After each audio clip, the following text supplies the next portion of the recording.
నమస్కారం. ఆధ్యాత్మిక సుధాసాగరం ధర్మ సందేహాలు కార్యక్రమానికి స్వాగతం. ధర్మో రక్షతి రక్షితః అని అంటారు. అంటే ధర్మాన్ని మనం రక్షిస్తే ఆ ధర్మమే మనల్ని రక్షిస్తుంది. అయితే నిత్య జీవితంలో ప్రతి ఒక్కరు కూడా వారి వారి ధర్మాలను ఆచరిస్తూ ఉంటారు. ఆ క్రమంలోనే వారికి అనేక సందేహాలు ఏర్పడుతూ ఉంటాయి.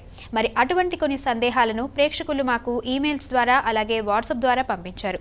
మరి ఆ సందేహ నివృత్తి చేయడానికి ఈనాటి కార్యక్రమానికి విచ్చేశారు ప్రముఖ ఆధ్యాత్మికవేత్త శ్రీ మద్దికొంట శ్రీకాంత్ శర్మ గారు. మరి వారితో మాట్లాడి సందేహ నివృత్తి గావించుకుందాం. నమస్కారం గురుగారు. నమస్కారం తల్లి. గురుగారు, మొదటి ప్రశ్న చూద్దాము. విజయవాడ నుండి రాధా గారు రాస్తున్నారు, ఎలాంటి శివలింగాన్ని పూజిస్తే విశేష ఫలితం లభిస్తుంది తెలియజేయగలరు అని అడుగుతున్నారు. శివలింగాన్ని పూజించడం వల్లనే విశేష ఫలితాలు ఉంటాయి. అందున మళ్ళీ ఫలానా శివలింగము అనేటువంటి ఇంకా విచారణ చేయాల్సిన అవసరం లేదు. కాకపోతే కొన్ని మార్గాలు మాత్రము మనకు పెద్దల నుంచి చెప్పి ఉన్నారు.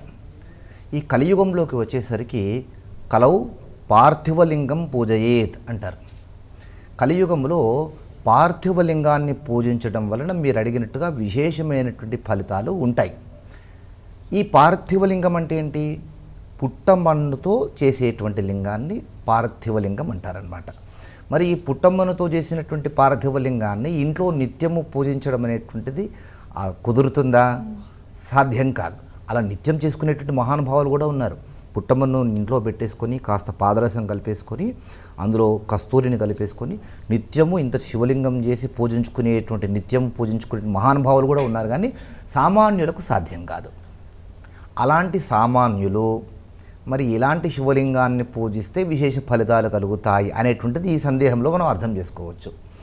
అయితే ఎప్పుడైనా కానీ మనము నిత్యము శివారాధన కాకుండా ఏవైనా విశేషమైనటువంటి రోజుల్లో, ఇప్పుడు మహాశివరాత్రి వచ్చినప్పుడు కానివ్వండి, శ్రావణ మాసంలో, కార్తీక మాసంలో, మహాశివరాత్రి ఇలాంటి రోజుల్లో కొంతమంది ఇంట్లో ప్రత్యేకంగా శివాభిషేకాలు చేసుకుంటూ ఉంటారు, చేయించుకుంటూ కూడా ఉంటారు. అలాంటి సందర్భంలో పార్థివలింగంతో సహస్రలింగార్చన, మహాలింగార్చన ఇలాంటివి చేశారనుకోండి, అవి విశేష ఫలితాలు. మరి ఇంట్లో నిత్యము ఎలాంటి శివలింగాన్ని ఆరాధించాలి అని అంటే కనుక నర్మదా బాణము అని చెప్తారనమాట. నర్మదా నదిలో లభించేటువంటి శివలింగములతో నిత్యము ఇంట్లో ఆ శివలింగాన్ని పెట్టుకొని పూజించుకోవచ్చు. కొంతమందికి సందేహం వస్తుంది, ఏమండి ఇంట్లో నిత్యం శివలింగం పెట్టుకోవచ్చా? నిత్యం పెట్టుకుంటే కనుక రోజు అభిషేకం చేయాలేమో అనేటువంటి ఆలోచన వస్తుంది. అది కేవలం అపోహ మాత్రమే. అభిషేకం అని అంటే గంటలు చేయాలని లేదు. చెంచాడు నీళ్లు పోసి కాస్త పత్రిదళం పెట్టినా సరిపోతుంది. నిత్యము మనం దైవారాధనలో కాలం గడపడమే శివలింగం ఉంచుకుంటే కనుక. అట్లా నిత్యము ఇంట్లో దేవతా మందిరంలో ఆరాధించుకోవాలనేటువంటి వాళ్ళు ఇలాంటి నర్మదా లింగాలు పెట్టుకోవచ్చు. అందులో కూడా ఇంకా విశేషమైనటువంటి లింగం ఏదైనా అంటే స్ఫటికలింగం అని చెప్పుకోవచ్చు. ఎందుకు స్ఫటికలింగం అని చెప్తున్నానంటే, మీకు తెలుసమ్మా, ఆదిశంకరాచార్యుల వారికి సాక్షాత్తు పరమేశ్వరుడు 5 శివలింగాలు ఇచ్చాడు. అవి స్ఫటికలింగములు. అలా పరమేశ్వరుని ద్వారా ఆదిశంకరాచార్యుల వారు స్ఫటికలింగాలు పొందారు. స్ఫటికము ఈ విధంగా మనము ఇక్కడ విశేషమైనటువంటిదిగా కూడా మనము గమనించుకోవచ్చు. అంతేకాకుండా ఇంకా విశేషమైనటువంటి ఫలితాలు శివారాధన వల్ల కలగాలి అనుకుంటే కనుక ఒక్క మాట శాస్త్రంలో చెప్తారు. ఏంటి? ఎవరూ పూజించినటువంటి శివలింగము ఎక్కడైతే ఉంటుందో అలాంటి శివలింగాన్ని నువ్వు పూజించు, అది విశేష ఫలితాలు ఇస్తుంది అని సాంప్రదాయంలో ధర్మశాస్త్రంలో చెప్తారనమాట. దరిద్రాయ కృతం దానం, శూన్యలింగస్య పూజనం, అనాథ ప్రేత సంస్కారం, అశ్వమేధ ఫలం లభేత్ అంటుంది శాస్త్రం. కలియుగంలో అశ్వమేధం యాగము చేసేటువంటి అవకాశం లేదు, శాస్త్రం నిషేధించిందనమాట. అశ్వాలంబం గవాలంబం సన్యాసం ఫలపైతృకం దేవరాచ సుతోత్పత్తి కలౌ పంచ విసర్జయేత్ అని కలియుగంలో ఇప్పుడు చెప్పినటువంటి 5 పనికిరావు. అందులో అశ్వమేధ యాగం కూడా చెప్పారనమాట. కానీ అశ్వమేధ యాగం కలియుగంలో చేయడానికి వీలు లేదు కనుక ఇప్పుడు చెప్పినటువంటి ఈ మార్గాన్ని అనుసరిస్తే అశ్వమేధ యాగం చేసినట్టు ఫలితాన్ని ఈశ్వరుడు ఇస్తారన్నారు. ఏంటది అని అంటే శూన్యలింగస్య పూజనం. ఎవరూ పూజించినటువంటి శివలింగము, ఏ ఆరాధనలకు నోచుకోనటువంటిది, దీపారాధన కూడా నోచుకోనటువంటిది, కనీసం కసువు కూడా ఊడవనటువంటి మందిరం ఎక్కడైనా పాడుబడిపోయినటువంటి శివలింగం ఉంటే అలాంటి ఆలయంలోకి వెళ్ళి కసువు ఊడ్చేసి అక్కడ శుభ్రం చేసి దీపారాధన చేసి నువ్వు ఎలాంటి మంత్రాలు రాకపోయినా సరే చెంబడు నీళ్లు పోసావా అశ్వమేధ యాగం చేసినటువంటి ఫలితాన్ని ఈశ్వరుడు ఇచ్చేస్తాడు.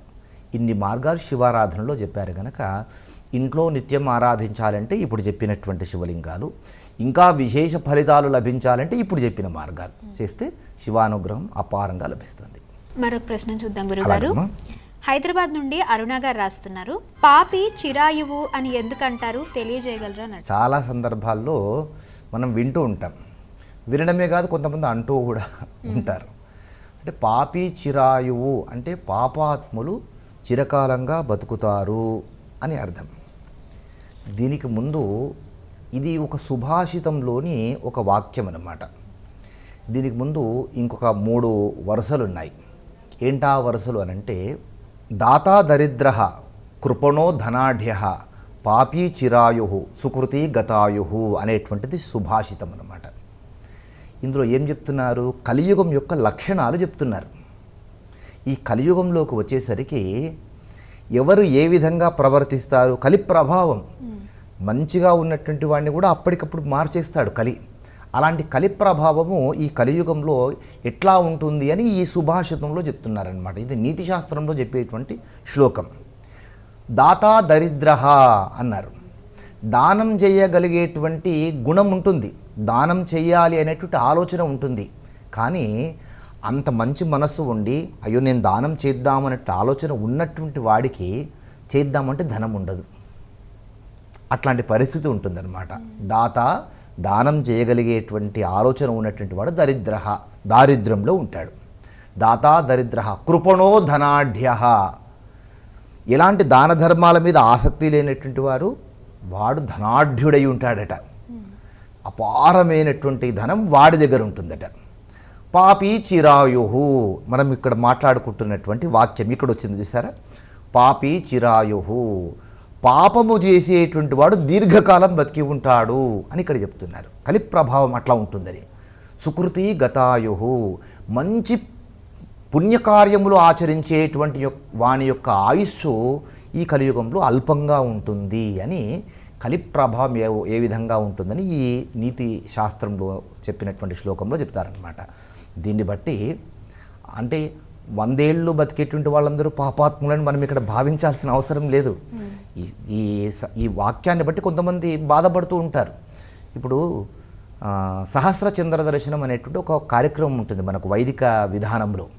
80 సంవత్సరాలు దాటిన తర్వాత 82 ఆ కాలంలో చేస్తారనమాట.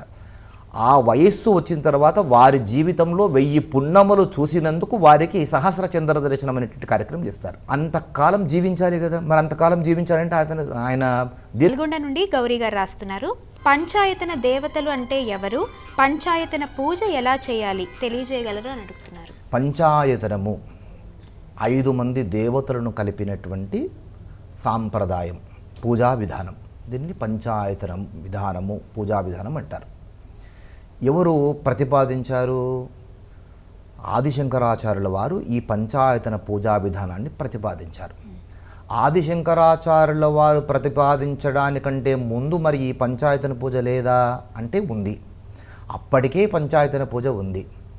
ఈ పంచాయతన పూజ గురించి గరుడ పురాణంలో గరుత్మంతునికి శ్రీ మహావిష్ణువు చెప్తాడనమాట.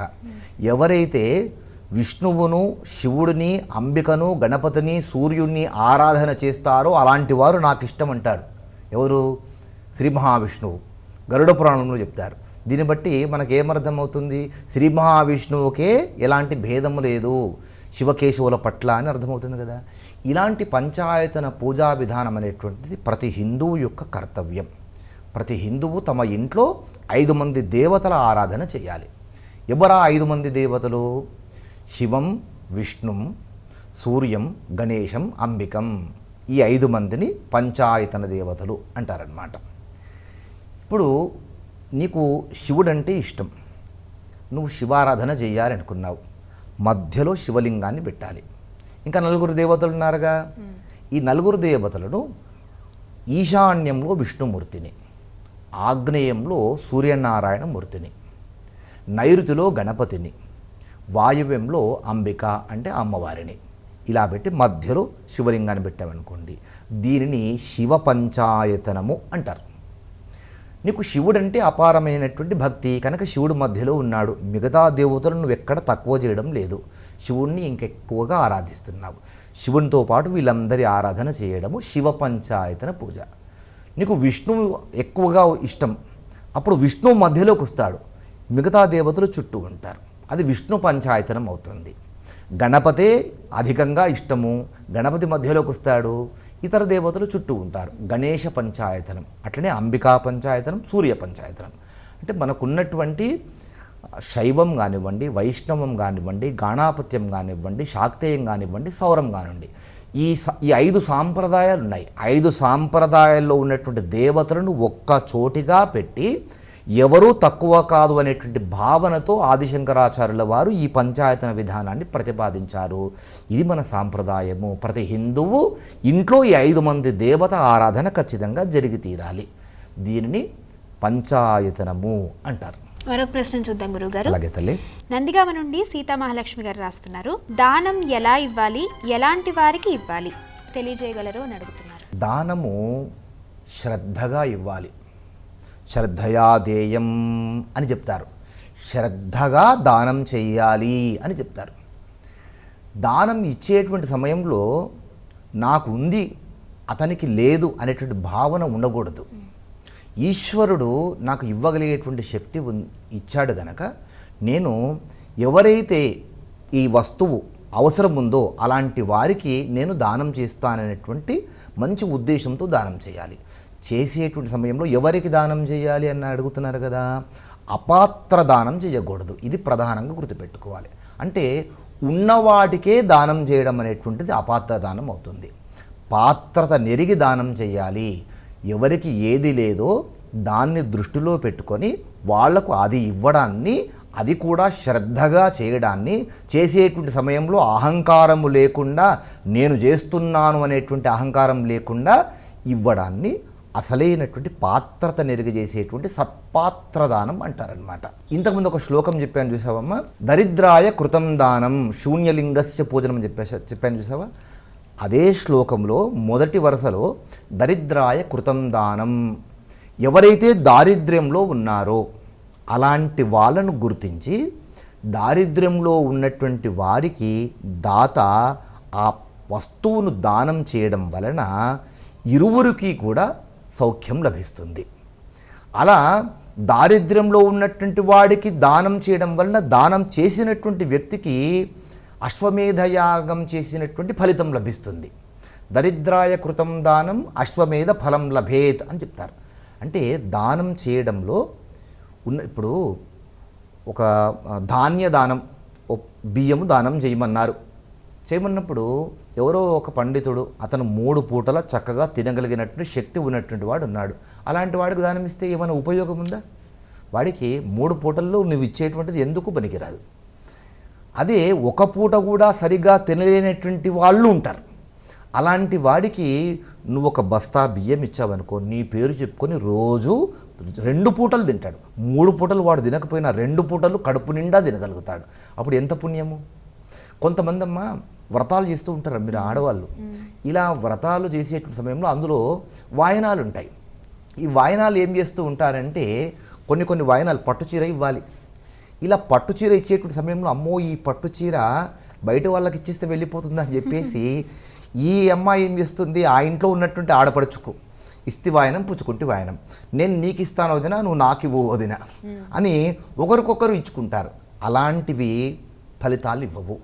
కనుక ఎవరికి లేదో వాళ్ళను గుర్తించి చేయడం అనేటువంటిది సత్పాత్రదానం. అపాత్ర దానం చేయకూడదు అని మన శాస్త్రం చెప్తుంది.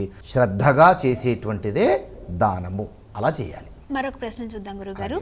తిరువూరు నుండి ఇందిరా గారు రాస్తున్నారు, దొంగిలించి తెచ్చిన వస్తువులు దేవతారాధనకు ఉపయోగించవచ్చా తెలియజేయగలరు అన్నాడు. దొంగిలించి తెచ్చినటువంటి వస్తువులు దేవతారాధనలు, కొంతమంది ఏం చేస్తుంటారంటే ఉదయము వాకింగ్కి వెళ్తూ ఉంటారు. వాకింగ్కి వెళ్ళి ఇరుగు పొరుగు వాళ్ళ కాంపౌండ్ వాళ్ళలో ఉండేటువంటి ఆ పూలు వాళ్ళు లేవకముందే కోసుకొని వచ్చేసి దేవునికి పెడుతూ ఉంటారు. వాళ్ళ దృష్టిలో ఏంటంటే వాళ్ళు వాడరండి, ఆ పూలన్నీ అలా పాడైపోతాయి, నేను తీసుకొచ్చి నేను దేవునికి పెడుతున్నానని సమర్థించుకుంటూ ఉంటారు. ఇలా వాళ్ళు చేసినటువంటి తప్పును వాళ్ళు సమర్థించుకుంటూ ఉంటారు. తప్పది. ఒకవేళ వాళ్ళు వాడట్లేదు, నువ్వు ఆ పుష్పాలను లేదా ఆ పత్రాలను నీ ఇంట్లో ఉన్నటువంటి దేవతార్చనలు ఉపయోగించుకోవాలనుకుంటే కనుక నువ్వు వాకింగ్కు వెళ్ళినటువంటి సమయంలో వాళ్ళు లేవలేకపోతే కనుక ఒకరోజు ముందు నేను రేపు వాకింగ్కి వచ్చినప్పుడు కోసుకుంటానని చెప్పడం ధర్మం. ఇంకా కొంతమంది ఏం చేస్తూ ఉంటారంటే అమ్మా, లంచాలు తీసుకొని బాగా సంపాదిస్తూ ఉంటారు. అన్యాయంగా సంపాదించినటువంటి ధనంతో కోట్లు గడిస్తూ ఉంటారు. ఇలాంటి వాళ్ళు ఏం చేస్తూ ఉంటారు, వాళ్ళు తప్పు చేస్తున్నామనేటువంటిది వాళ్ళకు తెలుసు. ఈ తప్పు నుంచి నిష్కృతి పొందడం కోసము ఆలయాలకు భారీగా విరాళాలు ఇస్తూ ఉంటారు. హుండీల్లో బాగా డబ్బులు వేస్తూ ఉంటారు. భగవంతునికి కిరీటాలు, పూలమాలలు ఇలాంటివి చేయిస్తూ ఉంటారు. ఇలాంటివి చేయడం వలన నేను ఇలా లంచాలు తీసుకోవడం వల్ల వచ్చేటువంటి పాపం తగ్గిపోతుంది అని నువ్వు అనుకుంటే అది నీ మూర్ఖత్వమే. భగవంతుడు ఇలాంటి వాటికి లొంగడు. నువ్వు ఎంత చేసినా కానీ పాపపు సొమ్ముతో నువ్వు చేసినటువంటివి పుణ్యం ఎంత మాత్రము రాదు. ఇక ఇలా మీరు అడిగినట్టు ప్రశ్నకు సరైనటువంటి సమాధానము అంటే ఎలాంటి సొమ్ముతో ఎలాంటి పదార్థాలు భగవంతుని యొక్క ఆరాధనకు వినియోగించాలి అంటే ధర్మశాస్త్రంలో ఒక మాట చెప్తారు, నిర్వంచనం. ఎవరిని వంచకుండా సంపాదించినటువంటి ద్రవ్యంతో తెచ్చినటువంటి పూజా వస్తువులు, చేసేటువంటి పూజలు అవి యోగ్యమైనటువంటివి. నిరాయాసం, నువ్వు కూడా అతిగా ఆయాసపడి మరీ నీ శరీరాన్ని శోషించేంతగా కష్టపడాల్సినట్టు అవసరం లేకుండా అలా ఆయాసపడనంతగా నువ్వు నిదానంగా సంపాదించుకున్నటువంటిది. నిర్వంచనం, నిరాయాసం, స్వశక్త్యా, స్వశక్తితో సంపాదించినటువంటి ధనంతో కొన్నటువంటివి. సముపార్జితా క్రీతా కష్టార్జితై, కష్టపడి సంపాదించినటువంటి సొమ్ముతో కొన్నటువంటివి. సద్వర్ణిభి ఉపాగతా దైవారాధన కర్మణి, దైవారాధనకు ఇదిగో ఈ విధంగా కష్టపడి సంపాదించినటువంటి సొమ్ముతో, స్వయం శక్తితో, ఎక్కువగా నీ శరీరాన్ని కూడా మరీ పాడు చేసుకోకుండా సంపాదించినటువంటి సొమ్ముతో, ఇలాంటి ద్రవ్యంతో కొన్నటువంటి వస్తువులు పూజారాధనకు పనికొస్తాయి, దైవారాధనకు పనికొస్తాయి. అవే పరిశుద్ధా పదార్థా దైవారాధన కర్మని, ఇవే పరిశుద్ధమైనటువంటి వస్తువులు దైవారాధనకు అని చెప్తారు. ధర్మశాస్త్రంలో చెప్తున్నటువంటి విషయం కనుక అన్యాయోపార్జితం విత్తం దశవర్షేణ తిష్టతి ప్రాప్తే చ ఏకాదశే వర్షే సమూలంచ వినశ్యతి అని ధర్మశాస్త్రం హెచ్చరిస్తూ ఉంటుంది. అన్యాయంగా సంపాదించినట్టు ధనం 10 ఏళ్ళు ఉంటుందట. ప్రాప్తే చ ఏకాదశి వర్షే 11వ ఏడు వచ్చిందా సమూలంచ వినశ్యతి, మొత్తం కొట్టుకొని పోతుంది. కనుక అన్యాయంగా సంపాదించొద్దు. స్వశక్తిగా సంపాదించినటువంటి సొమ్ముతోనే దైవారాధనకు వినియోగిస్తే అదే ఉత్తమమైనటువంటి ఫలితాలు ఇచ్చేటువంటిది. ఇది గమనించాలి. గురుగారు, ఈనాటి మన కార్యక్రమంలో ప్రేక్షకుల సందేహాలకు చక్కటి శాస్త్రీయమైన సమాధానాలు తెలియజేసినందుకు ధన్యవాదాలు. సంతోషమమ్మ, శుభం. వీక్షించారు కదా, ఇది ఈనాటి ధర్మ సందేహాలు కార్యక్రమం. మరో కార్యక్రమంతో మళ్ళీ కలుసుకుందాం. అంతవరకు సెలవు. నమస్కారం.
ఎవరూ పూజించినటువంటి శివలింగము ఎక్కడ